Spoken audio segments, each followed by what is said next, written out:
Olá pessoal, meu nome é André Rabelo. No vídeo de hoje eu vou falar sobre suportes e resistências, que são médias, LTA, LTB, canais, topos e fundos.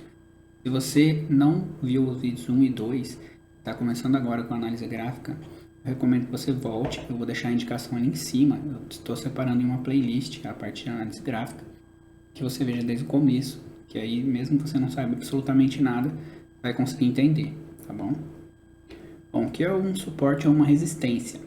É uma região onde o preço tem dificuldade de passar, tanto para cair, aí ele está batendo numa região de suporte, quanto para subir, que é uma região de resistência. Quando o preço consegue romper uma dessas zonas, ele tende a continuar por um tempo razoável. Então, por exemplo, se tem uma resistência ali que ele está tentando passar por algum tempo e não consegue, quando ele passa dessa resistência, normalmente ele vai embora. Às vezes ele até dá um repique voltando para essa zona e depois ele vai embora. Nessas regiões você vai definir entradas, vai definir alvos e vai definir stops, tá bom? Então, tipos de resistências e suportes. As médias móveis, que é o que eu expliquei no vídeo 2, né? Vai ter topos e fundos, LTA, LTB, canais e Fibonacci. Nesse vídeo aqui eu vou falar dos topos, dos fundos, da LTA, da LTB e dos canais. Fibonacci eu não uso Fibonacci, então eu não vou explicar nesse vídeo. Mas se você quiser procurar sobre Fibonacci, você pode procurar aí por Ogro Fibonacci, que é um dos caras que manja mais desse artifício, tá? Bom, médias móveis. Médias móveis, como um outro cara que eu sigo fala bastante, ele é como se fosse o paraquedas ou o imã para os preços, tá? É o Palex. Então aqui você pode ver, ó, que o preço vai subindo e sempre que ele rela na média, ele tende a voltar de novo. Aqui eu tenho a média de 9 e a de 21. Quando ele afasta da média, ele tende a voltar para ela, porque é como se fosse um imã. Quando bate nela, ele volta a subir. E assim ele foi continuando até aqui quando ele perdeu a 9 e foi na 21, que ele chama de paraquedas reserva. Quando bate na 21, ele também exerce uma resistência e tenta subir de novo. Topos são zonas de resistência também. O que são topos? Topos é basicamente essa figurinha aqui do canto, é quando você tem um candle que está indo mais alto do que os dois do lado dele. Tá? Então aqui a gente tem alguns topos. E você vê que sempre que o preço bate nessa região, ele tem dificuldade de passar e ele volta. Tem muita gente que não acredita em análise gráfica e não vê sentido, mas isso tem sentido, porque o que isso significa? Né? Quando aqui chegou no topo, tem pessoas que compraram nessa região. Essas pessoas que compraram, acreditando que o papel ia continuar subindo e ele caiu, elas começam a rezar e pedir: pelo amor de Deus, quando voltar naquele preço de novo, eu prometo que eu saio e volto para a poupança. Entendeu? Então, aqui quando bateu aqui, o cara comprou, ele ficou esperando todo esse tempo aqui. Aqui você pode ver que o gráfico é semanal, então foi bastante tempo que ele esperou. Na hora que voltou no mesmo preço, ele saiu no 0 a 0 e não mexeu mais com isso. Então tem muita gente que faz isso, por isso que a região de topo ela costuma ser difícil de passar. Então se você entrou em algum canto desse daqui, o seu alvo, pelo menos parcial, deveria ser essa região de topo aqui, porque tem uma probabilidade grande quando bater lá, voltar a cair.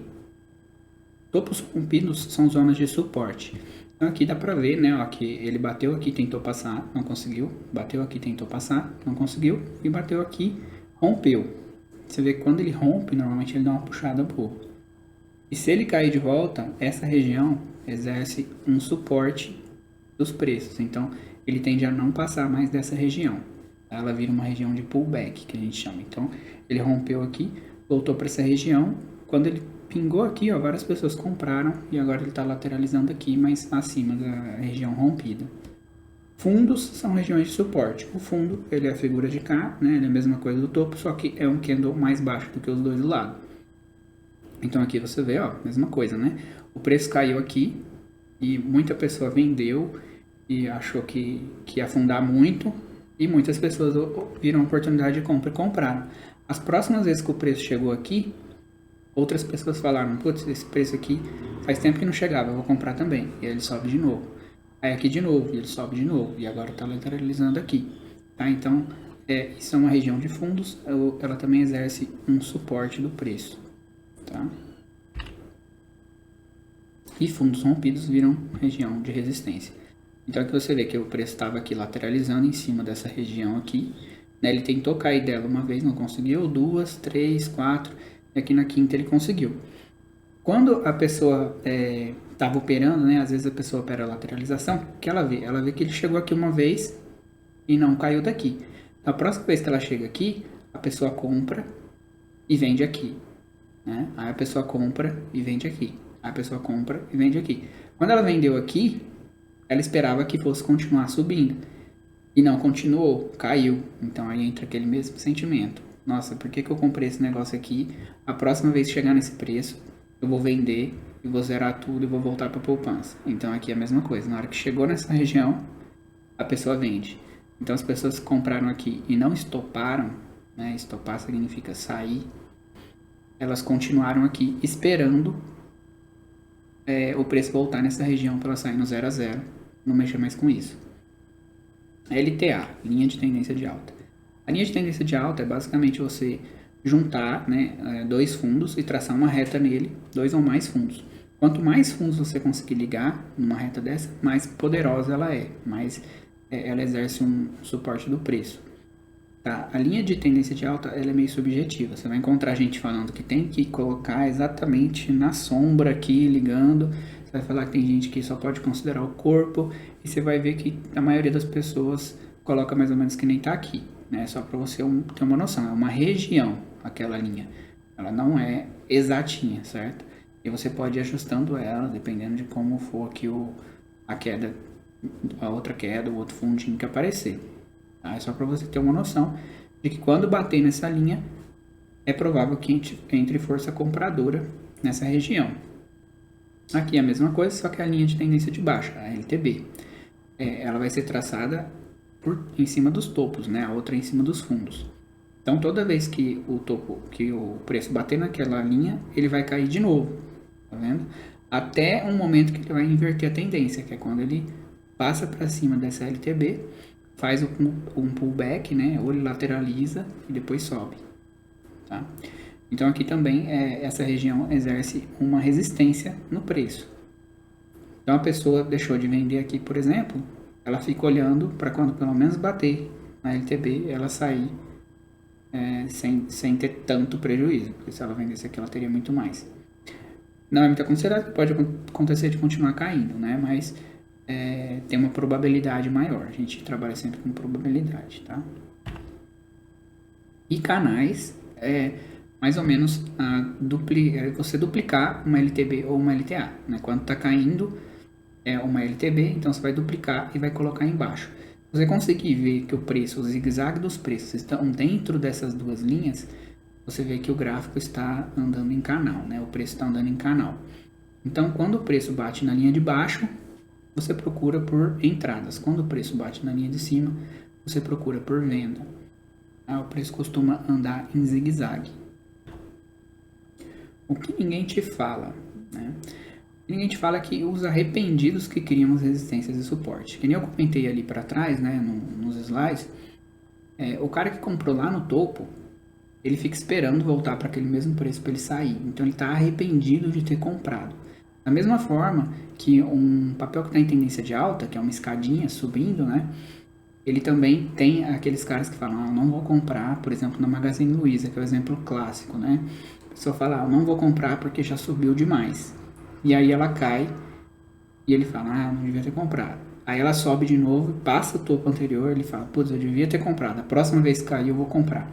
E aí quando ela cai um pouquinho, a pessoa compra. E aí fica nessa. Toda vez que cai um pouquinho, a pessoa vê uma oportunidade e compra. Então isso mantém o preço sempre subindo. Tá? Então os arrependidos que criam os suportes e resistências. E a resistência e suporte são ímãs do preço. Então se aquele papel tem um determinado topo e ele começou de novo a subir, a tendência é que ele volte para aquele determinado topo. A mesma coisa para o fundo. Se ele começou a cair, a tendência é que ele volte para aquele fundo. Principalmente as médias. Tá? As médias são imãs mesmo, porque toda vez que o preço afasta muito da média, ele tende a voltar para ela. A maioria dos papéis vai ter esse comportamento. Lógico que tem um outro que sai do padrão, mas a maioria tem esse comportamento. E que eu deixei a seguinte frase: a estatística é a análise do presente a partir de um passado. Já a probabilidade é a projeção de um futuro a partir da estatística. Bom, a análise gráfica, ela é probabilidade, tá? Então não vai ter nada que você olhar no gráfico e vai falar, opa, esse daqui é 100% de chance de dar certo. Não vai ter isso. É uma análise do que já aconteceu e dessas pessoas arrependidas, e que você consegue, através disso, ver a probabilidade do que vai acontecer. Então ela vai te dar um melhor caminho, uma probabilidade maior de você acertar. Não significa que 100% das vezes ela vai estar certa. Por isso que eu falo que esse pessoal aí que está aparecendo no começo dos vídeos, falando que tem uma tática milagrosa, não existe. Você vai trabalhar com probabilidade e estatística. Bom, no vídeo que vem aí, né, o 04, eu vou falar do setup 9.1. É um setup que usa média móvel de 9, que ele é muito usado no Brasil pelo Palex. Se vocês quiserem procurar os vídeos do Palex no YouTube, foi inclusive com ele que eu comecei a analisar gráfico, vendo os vídeos dele. E esse setup, na verdade, é do Larry Williams, tá? Ele no Brasil, ele é quem mais usa esse setup. Esse setup é do Larry Williams. Então, por hoje é isso e até a próxima.